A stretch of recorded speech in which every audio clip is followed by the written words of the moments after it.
जय श्री राधे। बहुत दिन बाद नामोपचार चैनल में एक बार पुनः आप सबका अभिनंदन है। वर्तमान देश में जो हमारे देश की परिस्थिति चल रही है, बिल्कुल ऐसी ही परिस्थिति लगभग 5000 वर्ष पहले भी आई थी। एक बार जब अर्जुन भगवान श्री कृष्ण के साथ द्वारिकापुरी गए और 7 महीने तक लौटे नहीं, तो युधिष्ठिर बड़े चिंतातुर हुए। अपने छोटे भाई भीम से कहा, भीम पता नहीं आजकल हमारे राष्ट्र का माहौल ऐसा क्यों हो रहा है, इतने अपशकुन क्यों हो रहे हैं। उर्वक्षी बाहुओ मह्यम ईश्वरत्यंग पुनः पुनः, मेरी बाईं भुजा फड़क रही है, बाईं जंगा फड़क रही है, मेरे बाएं नेत्र फड़क रहे हैं। कहते हैं पुरुषों के यदि बाएं अंग फड़के तो अपशकुन होते हैं और स्त्रियों के दाएं अंग। और आकाश में उल्कापात हो रहे हैं, असमय पृथ्वी में अनेक प्रकार के भूकंप हो रहे हैं और शरीर में नानाविध रोग और ये महामारी चारों ओर दिग्दर्शित हो रहे हैं। ऐसा क्यों भीम? ये युधिष्ठिर कह रहे हैं। 7 महीने हो गए, अभी तक अर्जुन का पता नहीं, अर्जुन लौटता क्यों नहीं है, आखिर क्या हुआ, ये चारों ओर इस प्रकार अपशकुन क्यों हो रहे हैं। उगते हुए सूर्य को देख के सियारिन क्यों चिल्लाती है और मुझे देखकर प्राय कुत्ते गली में क्यों एक साथ एकदम भौंकने लगते हैं। आजकल भी हमारे राष्ट्र का ये हाल है, गली गली में सुने हैं और चारों ओर कुत्तों का झुंड भौंकने में लगे हुए हैं और पशुओं के झुंड निकले हुए हैं। और जो शुभ पशु हैं, गौ भैंस आदि, ये मुझे बाईं ओर करके क्यों चल रहे हैं। ऐसा युधिष्ठिर भीम को आपस में चर्चा कर रहे हैं दोनों भाई। अचानक सामने क्या देखा कि अर्जुन एकदम निस्तेज, तेजीन, मुंह लटका के, चेहरे में कोई खुशी नहीं, चेहरे में कोई तेज नहीं, कोई ओज नहीं, ऐसा लगा बिल्कुल निर्बल शरीर, बिल्कुल चेहरा लटका हुआ, बिल्कुल मलिन बदन। इस प्रकार का जब अर्जुन का दृश्य देखा, तब उस समय युधिष्ठिर ने अर्जुन को प्रश्न करते हुए जो 4-5 प्रश्न पूछे, मुझे लगता है उन प्रश्नों में वर्तमान देश की परिस्थिति का समाधान प्राप्त हो सकता है। क्या पूछा? अर्जुन को देखते ही कहा, ये अर्जुन, आज तुम्हारा तेज नष्ट क्यों हुआ? क्या तुमने किसी याचक को लौटाया? नंबर 1, याचक माने मांगने वाला। तुम्हारे द्वार पर कोई मांगने आया हो कुछ भी, क्या तुमने उसको निराश करके लौटाया तो नहीं? पहला प्रश्न। दूसरा, वचन देकर तुमने किसी को अपने मुख से वचन दिया हो कि मैं तुम्हारे लिए ये कार्य करूंगा, मैं तुम्हें इतना धन दूंगा, मैं तुम्हें इतने पैसे दूंगा, मैं तुम्हारे लिए इस कार्य को संपन्न करूंगा, मैं अमुक वस्तु प्रदान, ऐसा कोई वचन दिया हो और वचन देकर उसको पूरा न कर सके, मुकर गए हो, तो फिर ऐसा संकट आया हो इसलिए तेजहीन हो गए हो। नंबर 3, शरण में आए हुए कोई बालक, यानी कोई हमारे शरण में आया हो प्राण रक्षा करने के लिए, अथवा किसी के लिए भी, कोई बालक हो, कोई ब्राह्मण हो, अथवा कोई गाय हो, कोई वृद्ध व्यक्ति हो, या तो कोई रोगी हो, या फिर कोई अबला स्त्री हो, अथवा कोई अन्य प्राणी हो, कोई भी पशु पक्षी कोई भी शरण में आ जाए और उस शरणागत को आपने दुत्कार दिया हो, उसे आपने शरण न दिया हो, तब भी तेजहीन और तब भी आप इस प्रकार एकदम दीनहीन अवस्था में पहुंच जाते हो। और नंबर 4, क्या तुमने किसी अगम्य स्त्री से समागम किया? अगम्य अर्थात जिसके साथ संबंध नहीं बनाना चाहिए, ऐसी किसी चरित्रीय नारी का संग किया हो। कहने का तात्पर्य व्यभिचारी तो नहीं हो, तुमने कोई व्यभिचार तो नहीं किया। और 5वां प्रश्न किया कि कोई भोजन करने योग्य प्राणी, चाहे वो कोई बालक हो अथवा कोई वृद्ध हो, यानी कहीं पर हम लोग किसी घर में बैठे हैं और वहां पहले भोजन किसी बूढ़े को मिलना चाहिए अथवा किसी बच्चे को मिलना चाहिए, पर उससे पहले हमने भोजन कर लिया हो, तो ऐसी स्थिति में भी तेजहीन हो जाते हैं, शरीर ओजहीन हो जाता है। क्या अर्जुन तुमने इनमें से कुछ किया?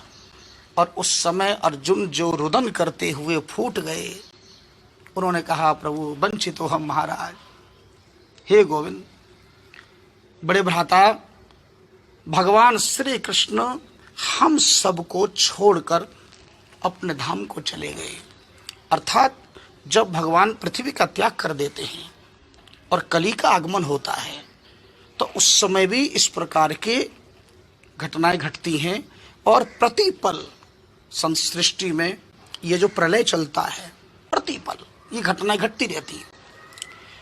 उस समय जो प्रश्न कहा और यही उत्तर, अब समाधान देखिए, जो समाधान हमें मिला, यद्यपि भगवान तो कण कण में है, कहीं जाते नहीं, पर भगवान लीला करने के लिए, मनुष्य को ये सिखाने के लिए भक्ति पथ पर अग्रसित कैसे हों और संकट में हम सामना कैसे करें, इसको सिखाने के लिए भगवान ये लीला करते हैं। भगवान तो कण कण में है, भगवान सुधाम भी गए, भगवान यहाँ भी हैं, भगवान प्रत्येक कण कण में नहीं होते तो प्रहलाद के लिए खंबे से कैसे बाहर आते, पर ये सिखा रहे हैं हमें।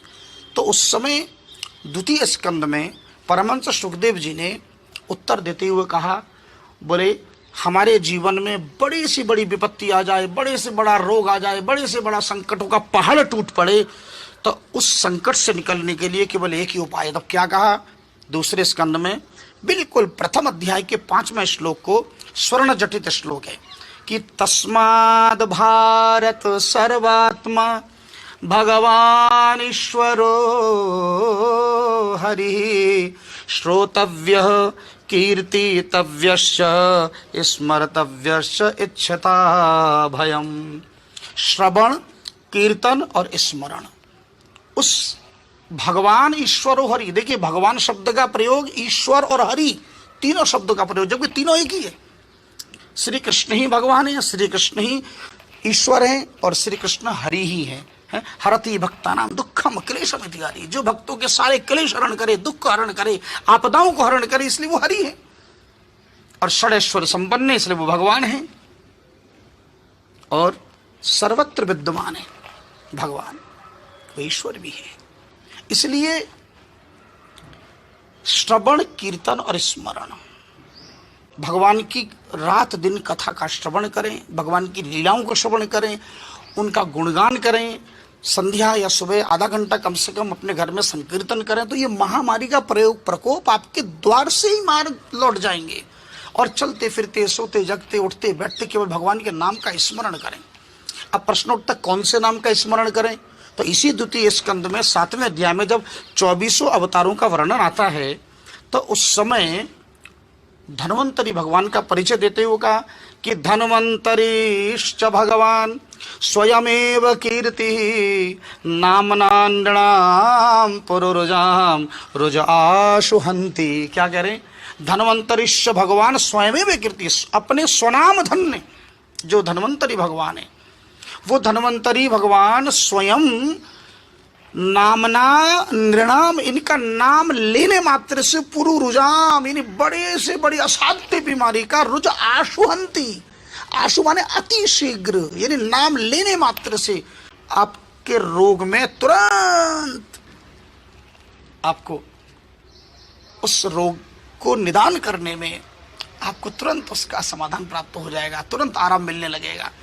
जैसे ही आप धनवंत, आप कोई आईसीयू में है, अब आईसीयू में एकदम से तो नहीं जाता, तो जिस समय अंते जामति सागति कहते हैं कि जिस समय आदमी मूर्छित हो जाता है, जिसे हम लोग कहते हैं बेहोश होना, अरे मूर्छित भी होगा तो कोई अंतिम क्षण तो होगा ना, 1 सेकंड 2 सेकंड जिस पर हमें पता है कि इसके बाद हम मूर्छित हो रहे हैं।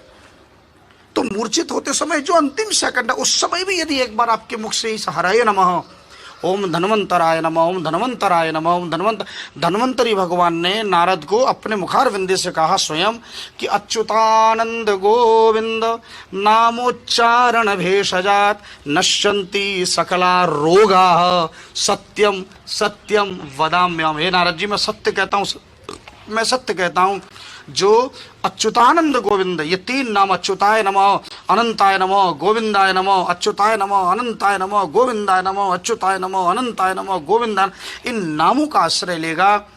यमराज भी यदि आएगा उसे भी उस समय लौटकर जाना होगा।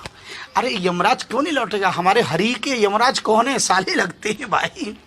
कालिंदी यमुना जी भगवान की अर्धांगिनी है, और कालिंदी का भाई है यम, तो लेने कौन आता है, यमराज ही तो आते हैं। तो यमराज यदि आएगा तो हम किसका नाम ले रहे हैं, हम जीजा श्री का नाम ले रहे हैं। हरि कौन है, यमराज के जीजा हैं। जब जीजा का नाम लेंगे तो साला हमारा क्या बिगाड़ेगा, वो भीतर प्रवेश नहीं करेगा, आएगा लेकिन आपका बाल वाका नहीं करेगा, भले ही आपके दिन पूरे हो गए हो, पर उतने क्षण तो अपने जीजा जी का सम्मान करने के लिए जाना ही होगा। इसीलिए कहते हैं कि पहले से अभ्यास कर लो नाम जप का, ताकि अंतिम समय स्मृति बने रहे। मानव जीवन की सबसे बड़ी उपादेयता ये कि अंतिम समय नारायण की स्मृति बनी रहे, यही मानव जीवन की सबसे बड़ी उपादेयता है। इसलिए बिल्कुल चिंता ना करें, चेहरे पर मुस्कुराहट बनी रहे, कितना भी बड़ा संकट हो, पर नाम भगवान हमारी रक्षा करे। हमें किसी की परवाह नहीं, हमें किसी से भय करने की आवश्यकता नहीं। पर मेरे प्यारे भाइयों, इस समय जो देश की वर्तमान परिस्थिति है, इससे बिल्कुल भी घबराना नहीं, अपने चेहरे की मुस्कुराहट को जाने नहीं देना। जो भजनानंदी होते हैं, नाम का जो आश्रय लेते हैं, उनको कोई चिंता नहीं, कितना भी बड़ा संकट आएगा मुस्कुराकर उसका सामना करेगा। तो आप सब निरोगी रहें, सुखी रहें, संपन्न रहें और नाम जप करें। जय जय श्री राधे।